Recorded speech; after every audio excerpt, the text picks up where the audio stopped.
아버지, 저희가 오늘도 주님의 말씀 앞에 섭니다. 예배하러 나온 모든 사람들 가운데 주님께서 찾아와 주시옵소서.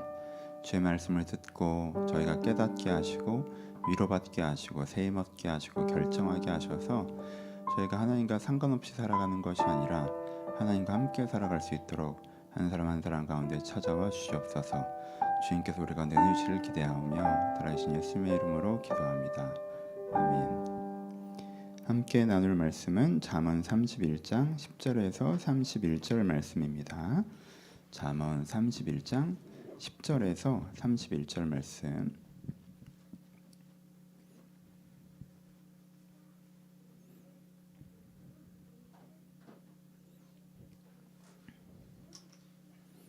(10절에서 31절) 제가 봉독해 드립니다. 누가 현숙한 여인을 찾아 얻겠느냐? 그의 값은 진주보다 더하리라. 그런 자의 그런 자의 남편의 마음은 그를 믿나니 산업이 피철하지 아니할 것이며 그런 자는 살아있는 동안에 그의 남편에게 선을 행하고 악을 행하지 아니하느니라.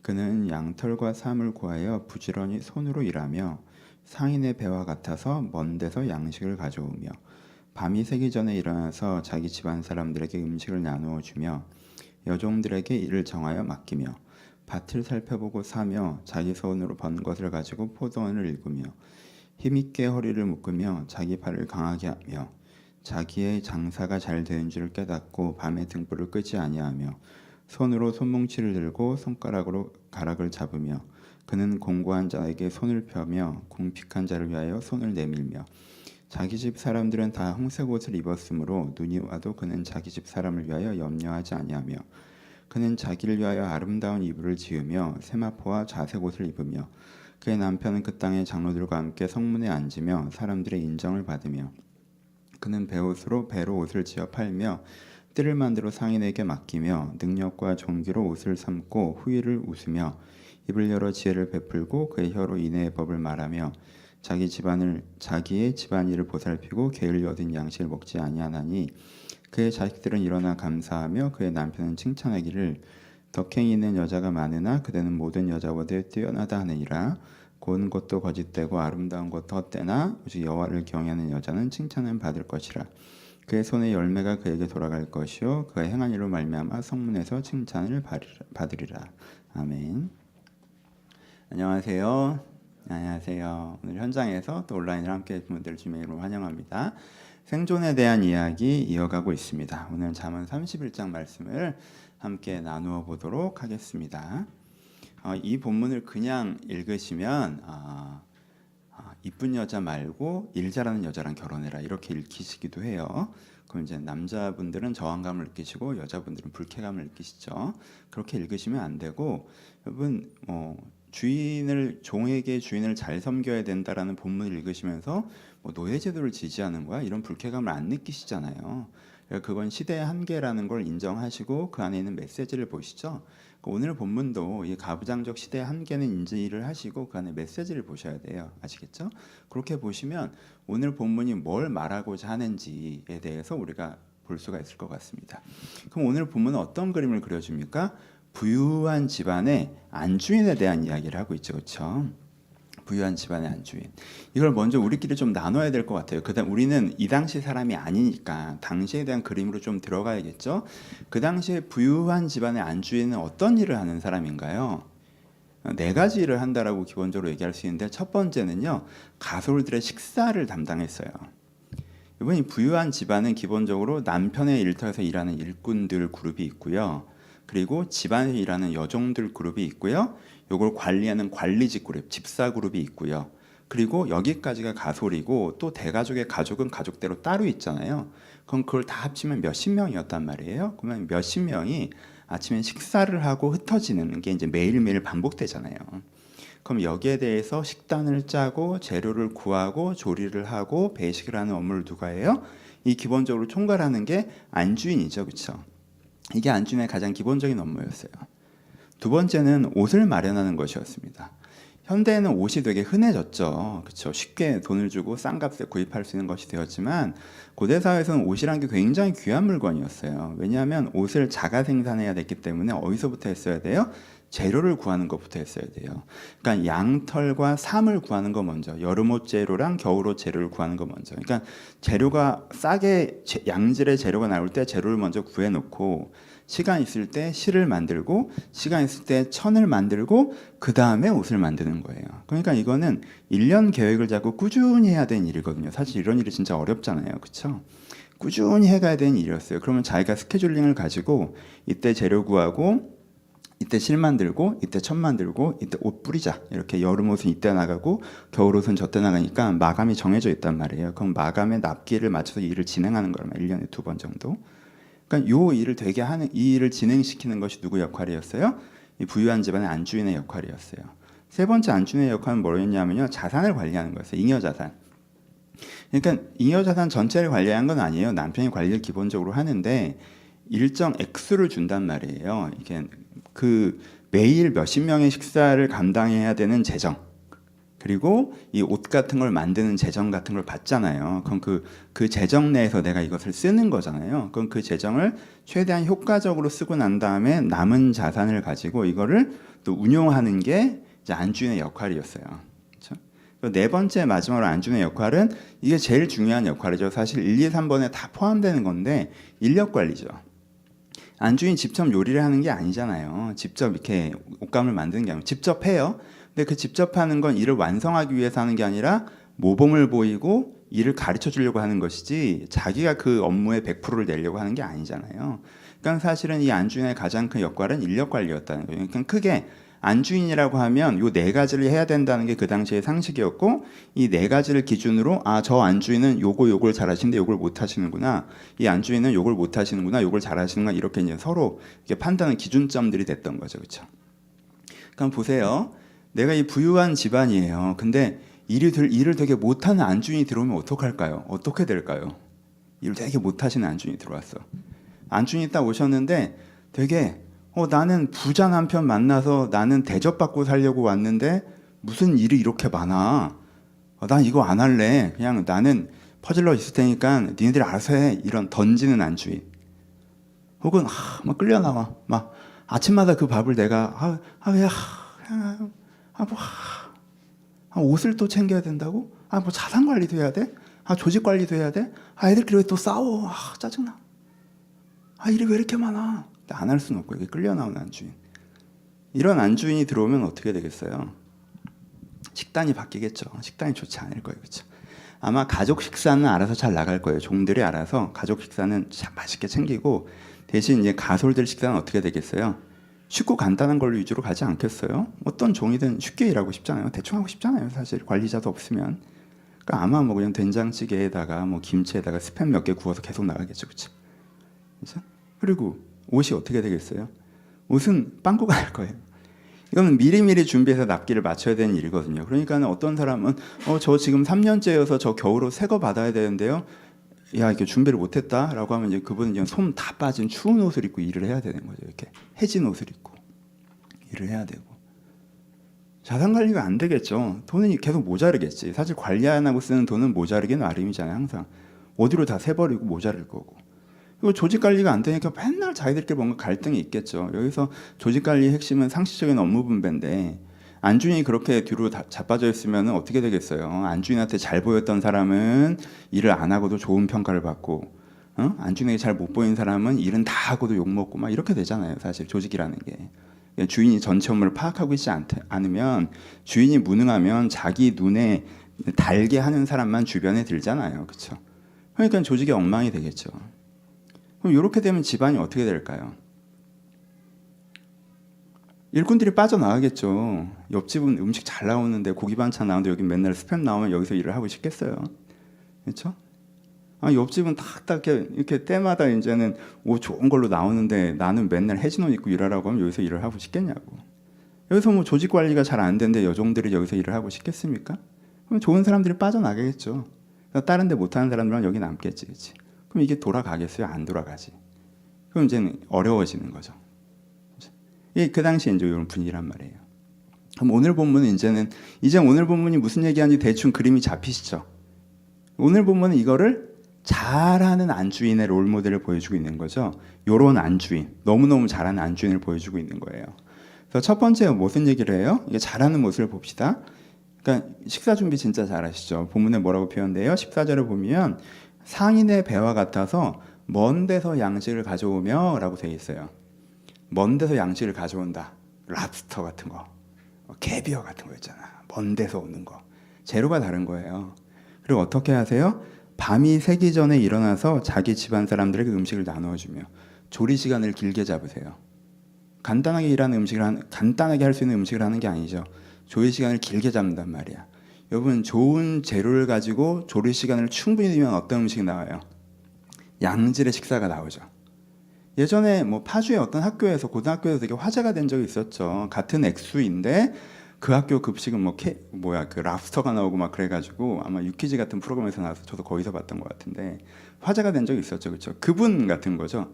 같은 재정과 이걸 주는데, 조직을 줬는데 훨씬 더 좋은 음식이 나오는 거예요. 어떻게 그럴 수 있었니? 라고 물어보면 그분이 어떻게 했어요? 재료를 싼 걸 구하려고 정말 어떻게 랍스타를 싼 걸 맞출 수가 있는지, 뭔 언제 어떻게 해야 되는지, 그러니까 재료 구하는 것에서 시작되는 거거든요. 저가의 좋은 재료를 구하는 것부터 먼 데서 오는 양식이 있는 거죠. 그리고 조리 시간이 당연히 길어지겠죠. 그런 음식을 하려면. 그러면 어떻게 되는 거예요? 학생들한테는 엄청나게 좋은 식사가 제공되는 거잖아요. 이분이 그렇게 하시는 거예요. 두 번째, 옷 준비를 잘 하시죠. 13절에 보시면 그는 양털과 삼을 구하여 부지런히 손으로 입히며, 19절을 보면 손으로 손뭉치를 들고 손가락으로 가락을 잡으며, 21절에 보면 자기 집 사람들은 다 홍색 옷을 입었으므로 눈이 와도 그는 자기 집 사람들을 위하여 염려하지 않으며, 이렇게 되어 있어요. 그렇죠? 그러니까 이분이 어떻게 하세요? 양털과 삼을 구하며 해서 시작하죠. 그렇죠? 그러니까 좋은 양털이 싸게 나올 때, 좋은 삼이 싸게 나올 때 잘 구해놔요. 그리고 부지런히 손가락으로 일하며, 그걸 실로 잘 만들어 놓고, 그렇죠? 손으로 손뭉치를 들고 손가락으로 가락을 잡으며, 손뭉치를 들고 가락을 잡는 게 뭐예요? 이제 천을 만드는 거죠, 그렇죠? 그러니까 결과적으로 어떻게 돼? 이 집 사람들은 자기 집 사람들은 다 홍색 옷을 입었으므로 눈이 와도 자기 집 사람들을 염려하지 않으며. 그러니까 어떤 옷이 보급돼요? 어떤 옷을 나눠줘요? 겨울이 딱 되면 홍색 옷, 빨간 거. 요즘으로 하면 진짜 브랜드 딱. 여러분, 옆집 애들은 막 5년 된 거 뭐 털 다 빠져서 추운 거 이렇게 오들오들 떨고 있는데 이 집 사람들만 다 빨간 옷 입고 다녀. 브랜드. 이게 기능성이거든요. 왜냐하면 겨울에 눈밭에 이렇게 있는데 그 염색을 하면 단가가 확 올라가요. 그러니까 염색을 안 한 옷들은 기본적으로 흰색이나 이렇게 그 브라운 이 계열이 된단 말이에요. 그러면 그 색깔이 땅의 색깔이나 눈의 색깔이나 흙의 색깔이나 돌의 색깔이랑 비슷해요. 그러니까 무채색은 그렇게 되잖아요. 그러니까 그 사람이 멀리서 양을 치러 갔다가 뭐 길을 잃었거나 어디를 갔다가 했을 때 그 사람을 찾기가 어려운 거야. 중간에서 쓰러지면. 근데 빨간 옷을 입고 있으면 눈밭에서 쓰러지면 눈에 딱 띄죠. 이제 그래서 빨간 옷을 입고 있다는 건 되게 그거 자체가 비싼 옷이기도 하고 기능성도 있고 뭐 안전하고 뭐 이런 표현이에요. 그래서 표현되는 게 자기 집 사람들은 다 홍색 옷을 입었으며 눈이 와도 자기 집 사람들에게 염려하지 않으며라고 하는 게 기능성에 대한 얘기를 하는 거예요. 좋은 옷을 딱 입히는 거죠. 이분 이런 집의 가솔이라고 생각해 보세요. 막 아침에 랍스타 나와 막 겨울 되면 이제 딱 빨간 옷 딱 줘. 그럼 옆집에 봤더니 아침에 된장국 먹고 나왔어. 근데 막 겨울에 추워. 근데 옷을 안 줘. 안 주이냐? 안 해주셔. 이 집 분위기가 얼마나 좋겠어요. 그렇죠? 이분이 그리고 뭘 잘하신다고 표현해요? 이분이 자산 관리도 잘하신다고 표현을 해요. 24절에 보면요. 그는 배로 옷을 지어 팔며 띠를 만들어 상인에게 맡기며 자기의 장사가 잘 된 줄을 그리고 18절에 자기의 장사가 잘 된 줄을 깨닫고 밤에 등불을 끄지 않으며 16절에 밭을 살펴보고 사며 자기 손으로 번 것을 가지고 포도원을 일구며 이렇게 표현되죠. 그러니까 이분이 어떻게 하시는 거예요? 돈이 좀 남았네 라고 하면 그거 갖고 뭘 사세요? 양털과 삼을 더 사세요. 그 다음에 뭐예요? 시간이 있을 때 우리가 필요한 것보다 천을 더 만들어요. 그런데 어떻게 하냐면 여러분 보세요. 주변에 이렇게 그 이분 같은 좋은 안주인이 아니라 별로 일 열심히 안 하시는 뒤로 그냥 자빠지신 안주인들이 계시잖아요. 그분들은 어떠겠어요? 겨울 되면 발등에 불이 떨어지잖아. 남편은 야 이게 일꾼들 옷 좀 줘봐라고 하는데 난 옷이 없잖아. 그렇죠? 그러면 그분들 입장에서 어디 가서 당장 사와야 되죠. 근데 요즘처럼 가게가 있는 게 아니잖아요. 그러니까 당장 사야 된단 말이에요. 가게가 있는 것도 아니니까. 그때 어떻게 하는 거예요? 엄청 돈을 붙여서 파는 거지. 그렇죠? 그러니까 현금이 엄청 쌓이죠. 보세요. 장사가 잘 될 줄 알고 밤에 등불을 끄지 않으며, 그렇죠? 배로 옷을 지어 팔며 상인에게 맡기며, 이게 좋은 옷들을 가지고 있다가 이것들을 판매용으로 옷을 만드는 거예요. 그러다가 장사가 잘 된 시즌이 되면요, 밤새 작업해서 이제는 다, 예, 물 들어올 때 배를 띄워야죠, 그렇죠? 쫙 해서 현금을 쫙 이렇게 하는 거죠, 그렇죠? 예. 그러고 나서 어떻게 해요? 그렇게 돈이 생기면 계속 그렇게 옷을 파세요? 아니죠. 이렇게 돈이 이렇게 2, 3년에서 돈이 쌓이면 이거 갖고 뭐 사세요? 그 다음 절에 밭을 살펴보고 사며 자기 손으로 번 것을 가지고 포도원을 일구며. 자기 손으로 번 것을 가지고 포도원을 일구며. 무슨 뜻이에요? 그렇게 옷에서 딱 한 거 갖고 그 다음에 어디로 가? 그때는 포도원에 투자하는 거죠. 그러니까 이게 진짜 그 투자의 선순환이잖아요. 처음에 이제 약간 노동 집약적인 걸 좀 알바를 해서, 그렇죠? 세컨 잡으로 이렇게 돈을 벌고 그걸 가지고 이제 또 이제 자산에 투자하고 이제 포도원이 돌아가는 거지. 그러니까는 남편 입장에서는 그냥 이렇게 생활비를 줬는데 갑자기 떡하니 포도원이 있는 거야. 우리 집에 어느 날 보니까 한 4, 5년 지나갔더니. 자산 관리 되게 잘 하시는 거죠. 그다음에 네 번째 이분은 뭘 잘하세요? 네 번째 이분들은 인력 관리 되게 잘하시죠. 여종들에게 일을 정하여 맡기면 15절이고요. 20절에 공고한 자에게 손을 내밀며. 그러니까 자산 관리 핵심은 뭐예요? 일을 제대로 분배하는 거죠. 아니, 인력 관리 핵심은, 그렇죠? 그러니까 이 사람 입장에선 제가 일을 더 적게 하고 나만 많이 하는 것 같아요. 이러면 조직이 깨져요. 조직이 깨져는 출발점은 그거죠, 그렇죠? 내가 피해 보는 것 같다고. 내가 일한 만큼 보상받지 못하는 것 같고 뭔가 부당하게 업무가 분배되는 것 같다라고 할 때 조직이 깨진단 말이에요. 그러니까 여기서 뭐예요? 일을 정하여 맡기는 걸 잘하죠.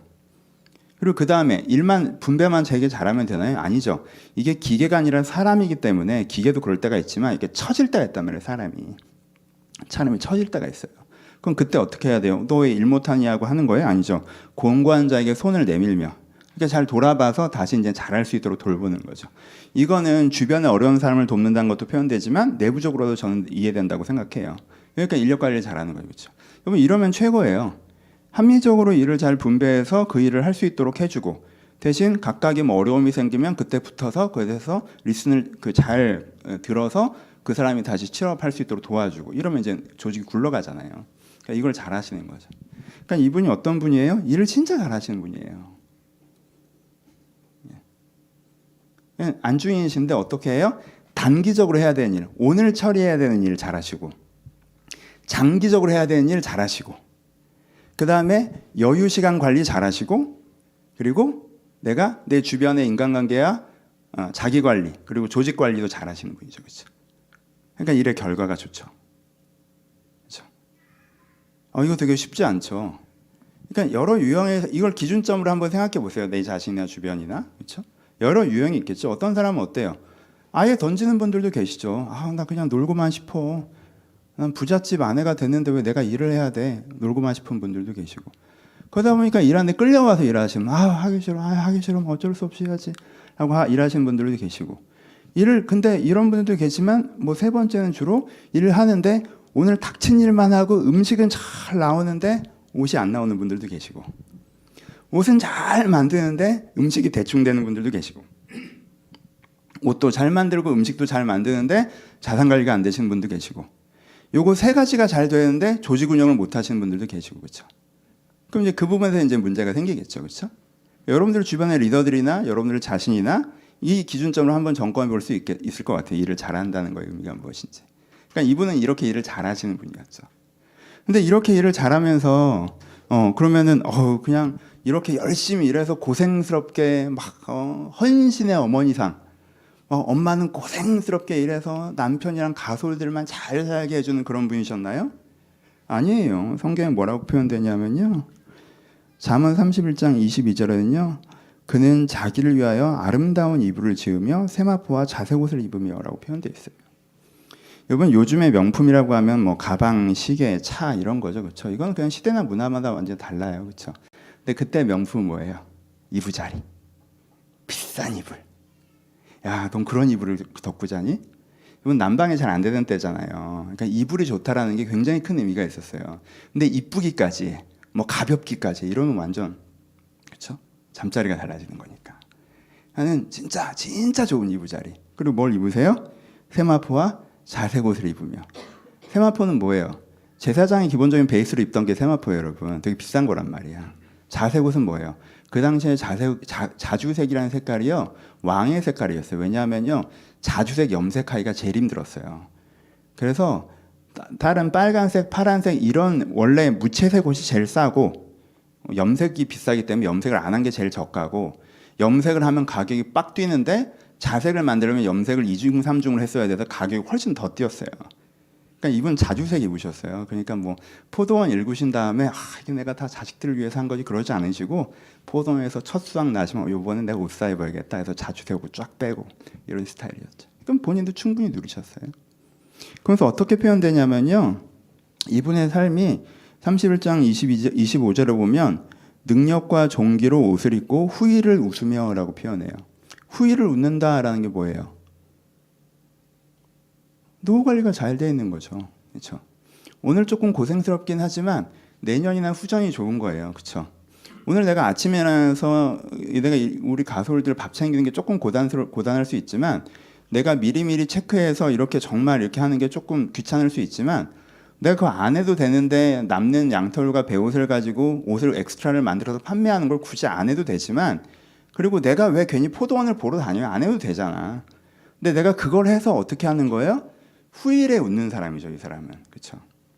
그거 귀찮다고 안 하는 사람은 당일에 웃지만 후일에 보면, 내 옆집 아주머니는 저희가 계시고 난 여기 있으니까 후일에 미소가 잘 안 나오겠지. 후일에 웃는 사람인 거죠, 이분은. 그리고 능력과 종기로 옷 입고, 주변 사람들이 어떻게 해요? 야, 정말 유능하시다. 그럼 사람이 자기 일자리에서 어때 제일 편안하고 재밌는 줄 아십니까? 내가 이 일을 잘할 때. 그렇죠? 내가 못하는 자리에 앉아있을 때가 제일 불편하잖아요. 근데 내가 능력으로 옷 입은 상태예요. 나 안주인 일 같은, 내가 제일 잘하지 뭐, 안주인 일. 내가 식단 돌리고 뭐 이거 하는 거 다 내가 제일 잘해. 이렇게 되는 거고. 존귀로 옷 입으면 사람들이 그러니까 어떻게 해요? 존중하죠. 이 가솔들이 얼마나 존중하겠어요. 그러면 일 못하는 안주인을 생각해 보세요. 가솔들이 얼마나 앞에서 인사는 하지만 볼 때마다 짜증나겠어. 밥도 안 하는 아줌마들, 옷도 안 챙겨주고, 맨날 허튼 데가 돈 쓰고 구멍 나고, 그럼 이게 조율도 못해서 맨날 싸움박질하는데 어떻게 말리지도 못하고, 그럼 앞에서 그 사람들이 그 아랫 사람들이죠. 그 당시에는 아랫 사람들한테 이 사람이 존중을 받겠습니까? 막 뒤에서 욕만 하죠, 막. 그렇죠? 근데 이분은 어때요? 제대로 일을 잘하시니까 사람들이 어떻게 해요? 존중하죠. 그렇죠? 그래서 이분이 이렇게 하는 거에 대해서 또 두 가지를 더 얘기하는 게, 첫 번째가 이분이 이렇게 할 수 있었던 근간에 뭐가 있다고 얘기해요? 성실함을 얘기하죠. 17절에 힘있게 허리에 묶으며 자기 팔을 강하게 하며, 힘있게 허리를 묶으며 자기 팔을 강하게 하며. 좀 힘들어 라고 하면 허리 딱 조이고 이제 조금 더 해보는 거죠. 그렇지? 좀 힘들어 하면 이렇게 힘들어 해서 팔 한번 이렇게 털고 또 이렇게 해보는 거죠. 그렇죠? 이분의 성실함, 힘들다고 그만두지 않는, 힘들 때 한 발자국 더 나가는 성실함이 이분이 이렇게 할 수 있는 근간이라고 얘기해요. 이분에서 한 가지 더 하는 게 뭐예요? 그럼 이분이 하나님 앞에서 어떤 사람이냐라고 하면 여호와를 경외하는 여자다라고 성경에 표현되고 있습니다. 내가 일 열심히 해서 돈 많이 버는 게 왜 여호와를 경외하는 것입니까? 여호와를 경외하는 것이라고 표현해요. 여기서 왜요? 하나님의 창조 명령, 기본명이 뭐예요? 생육하고 번성하고 충만하라. 누가? 네가. 그렇죠?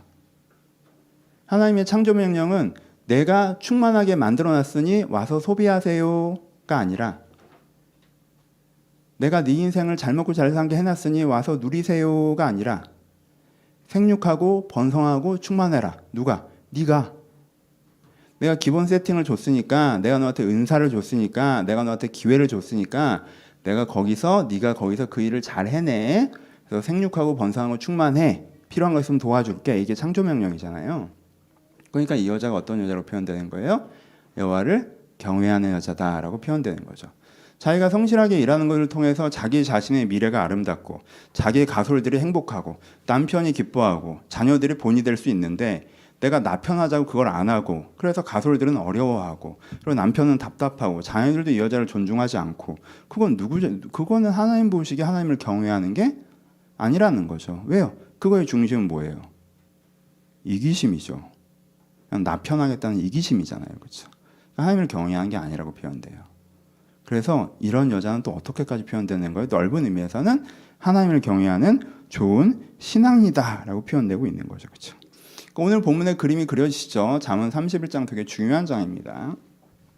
제가 개척 첫 해에 이 설교를 했던 것 같은데 2011년 그러면서 참 한 설교를 다시 하는 거에 10년이 걸리는구나라고 생각이 들었어요. 여러분 이 본문을 좀 여러분 이번에 들으시면 또 10년 뒤에 그럼 60먹은 제가 설교를 할 거니까 이번에 좀 잘 들어두셨으면 좋겠어요. 기억해 두셨으면. 성경에 장이 많아서 한 설교를 다시 하기가 되게 어려워요.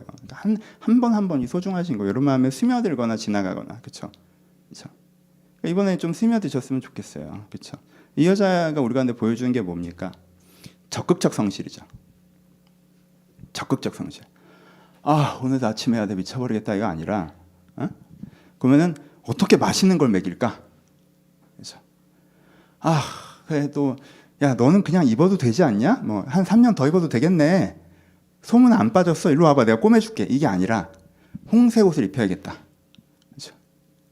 할 거 다 했으니까 놀자. 요만큼 남았네. 요거 갖고 뭘 하고 놀까? 가 아니라 요거 이렇게 돌리면 이렇게 돌아가겠네? 라고 하는 거죠. 애들끼리 왜 싸워? 짜증나. 지네끼리서 왜 싸워?가 아니라 어떻게 이걸 중재하고 업무를 조정하고 어려운 애들을 서포트할지. 그렇죠? 어떤 거예요? 적극적 성실이죠. 그냥 적극적 성실이라고 하는 건 단지 열심히 하는 게 아니에요. 경주마처럼 이렇게 딱 눈을 가리고 아까 얘기했던 1, 2, 3, 4 중에 한두 개만 열심히 하고 다른 건 던지는 게 아니라 내가 이 네 가지의 전체 그림을 가지고 단지 시간 투자만 많이 하는 게 아니라 네 가지 내가 잘해야 되는 일의 네 가지 그림을 가지고 그것들을 이제 잘 해나가는 사람을 이제 적극적 성실이라고 얘기하는 거죠. 이걸 성경에서 뭐라고 얘기해요? 하나님을 경외하는 것으로 생육하고 번성을 충만하는 것의 롤모델로 우리 가운데 제시하고 있습니다. 이렇게 하면 뭐가 만들어진다고 또 얘기하세요? 선순환이 만들어진다고 얘기하죠. 제일 여러분들이 오해하신 것 중에 하나가 이걸 찾고 어머니는 짜장면이 싫다고 하셨어라고 생각해요. 뭔가 내가 헌신하고 포기하고 남 좋은 일만 하고 아니에요. 그거 나 좋자고 하는 거예요. 이렇게 해야 내가 유능하고 내가 존중받고 내가 내 내일 후일을 웃을 수 있는 거예요. 이게 나를 위해서 남을 위해서 동시적으로 하는 거지 남적으로 하는 헌신을 얘기하는 게 아니에요. 이전 시대 어머니상을 얘기하는 게 아니라고. 그렇죠? 이렇게 안 하면 난 좋아요? 사람들이 날 존중하겠어요? 내가 내 능력으로 안 되는 자리에 계속 앉아있으니 매일이 스트레스일 거고 상황이 계속 안 좋아질 테니까 후일도 별로일 거란 말이야. 그러니까 이 네 가지를 고민하고 어떻게든 이 네 가지를 적극적으로 잘해나가고자 해야 내가 선순환이 만들어지는 거죠. 저는 오늘 주어지는 일은 미친 듯이 하는데 저는 중장기적으로 하는 건 싫어요. 그렇게 되는 건 아니에요. 취미생활 하는 게 아니잖아. 행복을 위해서 하는 게 아니라고 생존은, 노동은, 생계는. 그러니까 이 네 가지가 기본적으로 내가 갖춰야 될 역량이다라고 생각하고 배워가야 되는 것. 그것이 여자가 우리 가운데 제시하고 있는 것입니다. 적용해 봅시다. 적용. 네 가지로 적용하죠. 오늘은 뭐 약간 전형적인 어려운 내용은 아니고 영적인 내용도 아니니까 그렇게 중요한 얘기는 아니죠. 하지만 일상에서 여러분들 꼭 필요하고 이 생존 이슈에서 너무너무 중요한 얘기가 되겠죠. 첫 번째, 이 적극적 성실. 적극적 성실을 가지세요, 여러분. 아시겠죠? 이게 맞아요. 그러니까 이 방향을 지향하세요. 내 영역으로 나누세요. 그리고 그것들을 실천해 나가십시오. 그럼 느실 거예요. 오늘 해야 될 일을 하세요. 중장기적으로 해야 될 일들을 하십시오. 그리고 여러분들의 여유된 시간이나 여러분들의 여유된 자산을 어떻게 쓸지 고민하세요. 막 쓰지 마시고. 그리고 관리하셔야 돼요. 건강, 시간, 인간관계. 여러분들이 조직의 리더라면 조직 어떻게 운영해 나갈지 고민하셔야 돼요. 이게 내가 내 일을 대하는 기본 자세여야 합니다. 아시겠죠? 여러분들이 꼭 기억하셨으면 좋겠어요. 이 오늘의 적용의 70%겠죠, 그렇죠? 이 적극적 성실한 개념을 다 여러분 마음에 새기시고 이걸 기준점으로 세우세요. 기준점으로. 두 번째, 똑같은 얘기인데 그럼 뭘 안 해야겠어요? 계속 반복하죠. 내가 부자 남편 만나서 편하게 살려고 했는데 왜 이렇게 뭘 하란 게 많아? 요 마인드시면 안 돼요. 내가 이 세상 재밌게 살다 가려고 왔는데 왜 자꾸 일을 하라고 그래? 이 마인드시면 안 돼요. 난 놀고 먹고 싶다. 이 마인드 시면 안 돼요. 이거는 계속 얘기하고 있는 거죠. 그렇죠? 그러시면 안 돼요. 한 걸음 더 나아가서 억지로 하시면 안 돼요. 하고 있잖아요. 소극적 성실. 하고 있잖아요. 그렇게는 잘 되긴 어려워요. 충분한 결과가 나오긴 어려워요. 세 번째, 균형을 잃어버리는 거. 눈에 앞에 닥친 일만 미친 듯이 막. 식단은 미친 듯이 잘 나오는데 옷은 안 나오고. 옷도 잘 나오고 식단도 미친 듯이 잘 나오는데 자산 관리는 안 되고 돈이 줄줄 새고. 이러시면 안 돼요. 나는 나는 프로페셔널인데 인간관계 엉망진창이고 관계 안 되고 조직 운영 못하고. 그럼 결과 안 나와요. 그래서 결과 안 나오는 건 주변 사람 때문이 아니에요. 내 탓이지. 이 네 가지를 다 생각하셔야 돼요. 이 네 가지를 다. 그래서 이걸 못하지 않아야 된다. 내가 이것을 던지고 편하게 살고 싶은 마음이면 안 되고 아예 수동적인 태도로 이것에 임하면 안 되고 이 네 가지 중에 한두 가지만 하고 그럼 된 거 아니야. 나머지는 알아서 돼야지라는 마인드에서 안 된다는 거가 두 번째 적용점입니다. 세 번째는 신앙적인 얘기를 하죠. 그리고 가끔 그런 얘기를 해요. 저도 그 얘기를 합니다.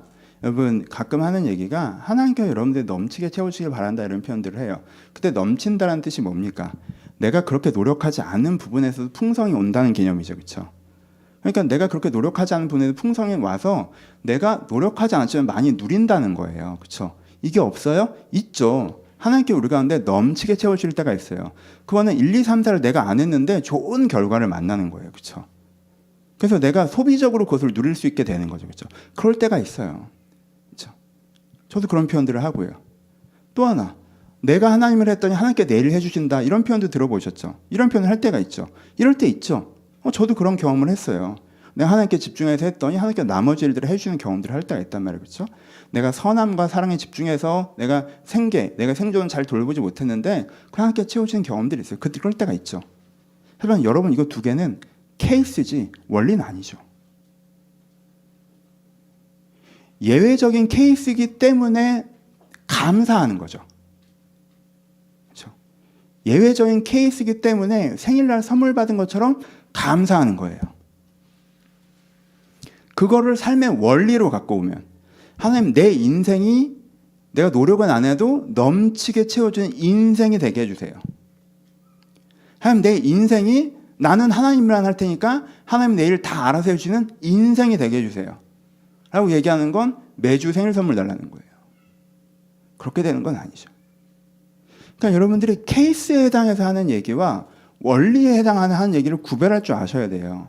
이렇게 해나가는 과정 가운데 하나님께서 선물 같은 장면을 주시죠. 넘치게 채워주기도 하시고 내가 주님의 일을 하느라 내 것들을 좀 등한히 했는데 하나님께서 그것을 알아서 해결해 주기도 하시고 해요. 그 우리가 간증하는 이유는 막 에피소드처럼 얘기하는 이유는 그게 예외이기 때문이에요.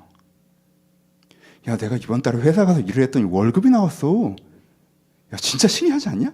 이런 얘기 안 하죠. 왜? 그건 예외가 아니니까. 그래 그런 얘기를 하는 이유는 뭐예요? 그게 예외이기 때문이에요.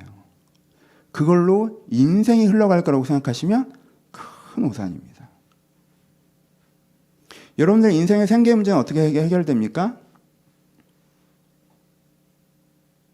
내가 선함과 사랑과 행복만 추구하면서 산다? 해결 안 됩니다. 해결 안 돼요. 여러분들이 선택하신 거예요. 생계 문제는 어떻게 해결됩니까? 내가 생계 문제를 가지고 하나님 앞에 엎드려 기도한다? 한 번의 장면은 있겠죠. 하지만 해결 안 돼요. 해결하려면 두 가지를 가셔야 돼요. 하나는 이거를 정의하실 때 어떻게 정의하셔야 돼요? 이것은 생명을 돌보는 숭고한 일이라고 정의하시고, 두 번째, 내가 적극적인 성실한 태도로 임하실 때 이 생계의 문제가 현저하게 해결되기 시작합니다. 왜요? 이게 하나님의 창조 원리니까. 이게 기본 공식이니까. 여러분들 이런 마인드로 이 문제에 접근하시는 것이 굉장히 중요합니다. 소소한 적용도 해보실 수 있겠죠. 여러분들 이제 뭐 이건 좀 다른 얘기겠지만 이제 다들 나이가 좀 드셨잖아요. 가끔 이렇게 요즘에 신방도 거의 안 하긴 하지만 재밌어요. 이제 여러분들이랑 지금 40대 초반이신 분들, 30대 후반이신 분들이 제일 많다 보니까 어릴 때 한 10년 전에 이제는 다 이제 회사욕, 직원욕, 사회욕 하셨던 분이 이제는 좀 이렇게 올라오셔서 요즘 애들 욕 좀 하시더라고요. 요즘 애들 진짜. 이제 올라오신 거죠. 관리자가 되신 거죠. 이제는 창업하신 분들도 많이 계시고, 직장에서 여러분들이 아래는 아니고 이제 중간 이상인 분들도 계시고, 그렇죠? 그러니까 오늘 본문의 그런 분들은 이건 좀 다른 얘기로 오늘 본문 한번 고민해 보세요. 관리자로서 이게 사실은 이제는 부유한 집안의 안주인이라고 하는 이 사람이 사실은 업무를 보면 작은 사업을 운영하는 것 같은 업무거든요. 여러분들이 묵상하시면서 기도하실 분들이 있다라고 생각합니다. 그런 분들은 그런 방향성에서도 이 본문을 한번 묵상해 보셨으면 좋겠습니다. 말씀을 마치겠습니다. 오늘 제가 개인적으로 여러분한테 이 설교를 통해서 제일 드리고 싶은 말씀은 잘하고 계시다라는 말씀을 드리고 싶습니다.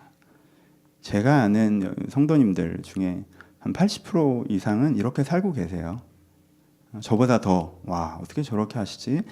대단하다라고 생각될 정도로 제가 보고 배울 정도로 오늘의 일을 성실하게 하시면서도 중장기적으로 자기 개발하고 계시고 또 여러분들이 잉여자산 관리에서 고민하고 계시고 그리고 더 좋은 리더십을 갖추시려고 또 배우려고 하시고 연습해보고 계시고 이런 방향성을 향해서 물론 우리가 100점이라고 감히 말은 못하겠지만 이 방향성으로 가고 계신 분들을 제가 많이 봬요. 저는 대부분 이렇게 하고 계시다고 생각합니다. 그렇죠?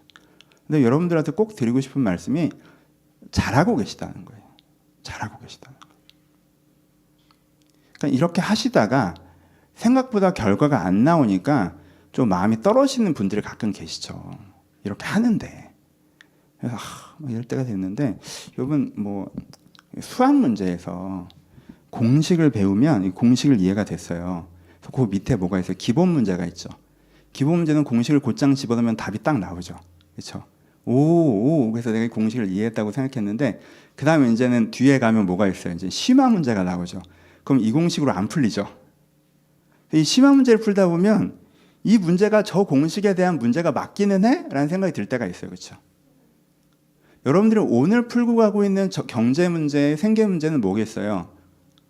기본 문제겠어요? 심화 문제겠어요? 심화 문제겠죠. 우리가 설교를 쭉 해나가면서 여러 가지 측면들이 있어요. 재정에서. 그렇죠? 앞으로 얘기할 뭐 엉겅퀴를 내는 문제들도 있고요. 하나님이 도우셔야 되는 부분도 있고요. 이사의 복잡함도 있고요. 여러분들의 케이스들도 있을 겁니다. 다른 영적인 맥락들이 있을 때도 있고요. 하나님께서는 우리를 성숙하게 하기 위해서 경제로 훈련시키실 때도 있으니까. 그러니까 여러 가지 맥락 속에서 오늘 경제 상황이 만들어지기 때문에 이 공식 하나로 이게 풀어지진 않아요, 여러분. 그럼에도 불구하고 이 공식이 이 문제를 푸는 굉장히 중요한 근간인 건 맞습니다, 여전히. 근간인 건 맞아요. 두 가지가 기본 공식이에요. 생계 문제를 풀어가는 기본 공식 첫 번째는요. 생존의 문제를 숭고하게 바라보고 접근하는 거예요. 빨리 해치우려고 하지 말고. 두 번째, 이 생존의 문제에서 적극적 성실한 태도를 갖는 거예요.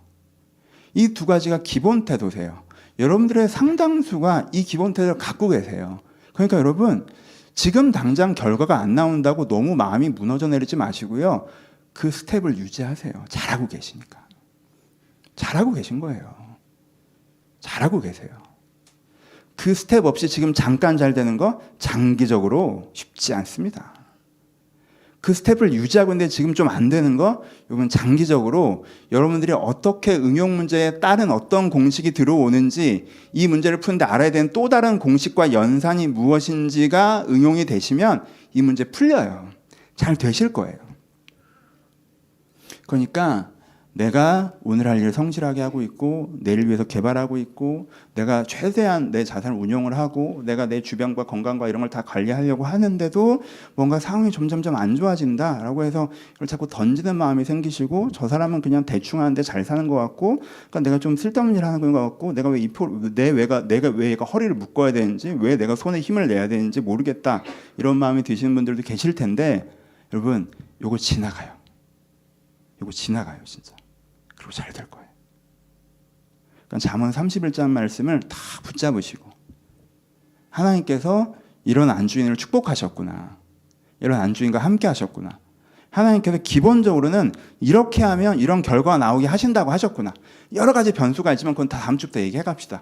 변수가 있지만 이게 기본 태도구나 라고 마음에 딱 잡으시고 이 자세는 흐트리지 마세요.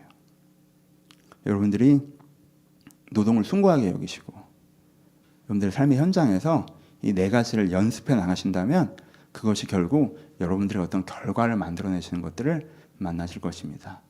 그래서 잘하고 계시니까 지치지 마시고 나 잘하고 있다 하고 생각하시고 내일부터 오늘도 더 성실하게 아름답게 적극적으로 하나님 앞에서 살아가시는 여러분 되셨으면 좋겠습니다. 같이 기도하시겠습니다.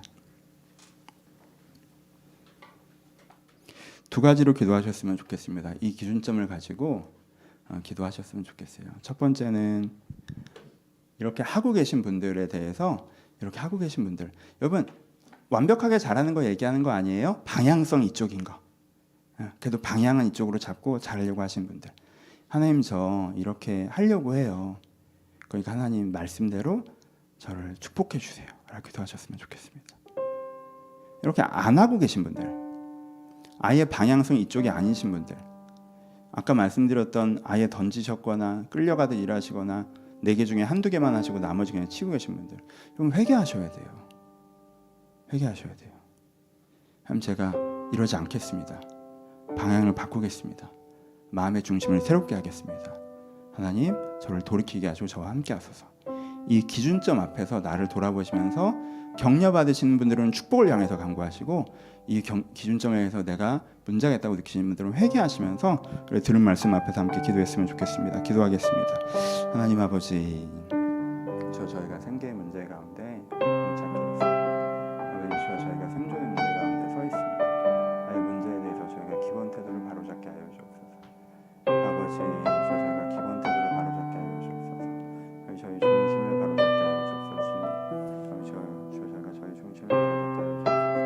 저 안에도 부족한 부분이 있습니다. 제가 오늘 해야 될 일들과 장기적으로 해야 될 일들과 이걸 잘 다뤄가는 일들과 내가 이것들을 사용하는 것들에 대해서 제가 참 지혜가 부족하고 성실도 부족합니다. 아버지 제가 일상에 무너져 있을 때도 많고 집중을 할 때도 많습니다. 하나님 잘하고 있는데도 불안감이나 스트레스를 느낄 때도 있습니다. 그런 어리석음에 빠지지 않게 하시고, 제가 여기 하나의 문제들을 잘 풀어나갈 수 있도록 해주시옵소서. 아버지 한 장면 한 장면의 문제를 잘 풀어나갈 수 있도록 해주시옵소서. 아버지 저의 성실을 통해서 선량한 결과를 맺어낼 수 있도록 저의 가솔들이 아버지 기뻐드리기를 바라며, 우리 저의 가솔들이 기뻐하기를 바라며, 저의 가족들이 기뻐하기를 바랍니다. 아버지 저의 성실을 통하여서 저희 공동체에 유익을 끼치는 사람이길 바랍니다.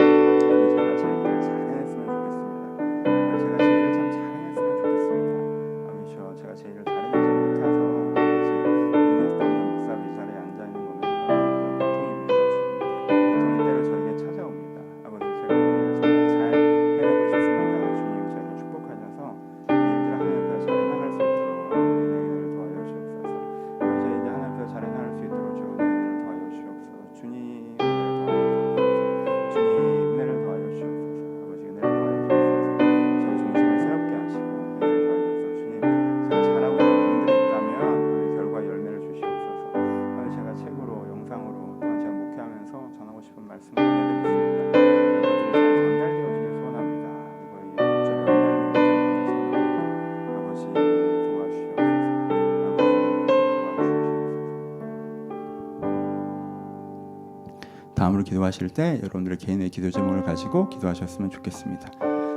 설교와 상관없이 여러분들 기도 제목 일주일에 지나온 거 앞으로 지난 일주일 뒤를 위해서 기도하시되, 오늘 설교랑 연결하자면 그 문제가 풀어가기 위해서 내가 가져야 되는 태도는 무엇인지도 한번 돌아보시고, 내가 그 태도를 갖는 게 가장 간절한 중보이거든요. 그렇죠? 그 문제에서 내가 가져야 하는 태도를 갖는 걸 안 하면서 기도하는 것이 아니라, 하나님 제가 이 태도로 갖겠습니다. 내 문제 함께 해달라고 여러분들 개인의 문제, 관계의 문제, 내면의 문제, 경제의 문제, 미래적인 문제를 가지고 하나님 앞에 같이 기도하셨으면 좋겠습니다. 기도하겠습니다.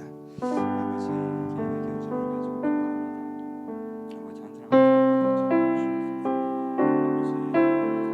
견점을 가지고 기도합니다.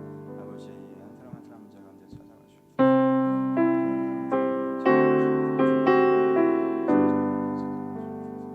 아버지 저희 가운데 찾아오소서. 하나님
우리 마지막으로 기도하실 때 중보하며 기도했으면 좋겠습니다. 여러분들 주변에 어려운 분들 계시다면 오늘 마음에 담아 그분들을 위해서 중보하셨으면 좋겠고, 우리가 함께 기도하고 있는, 우리가 다 알고 있는 전쟁 가운데 계신 분들을 위해서, 또 병마와 싸우고 계신 분들을 위해서, 코로나와 우크라이나의 전쟁들도 생각하시면서 함께 기도해 주셨으면 좋겠습니다. 우리 중보하는 기도로 마지막으로 기도하도록 하겠습니다. 기도합니다.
이제는 우리 주 예수 그리스도의 은혜와 하나님 아버지의 사랑하심과 성령님의 교통하심이 지금도 주님을 바라보는 모든 자들 가운데 이제부터 영원토록 함께 있을지어다. 아멘.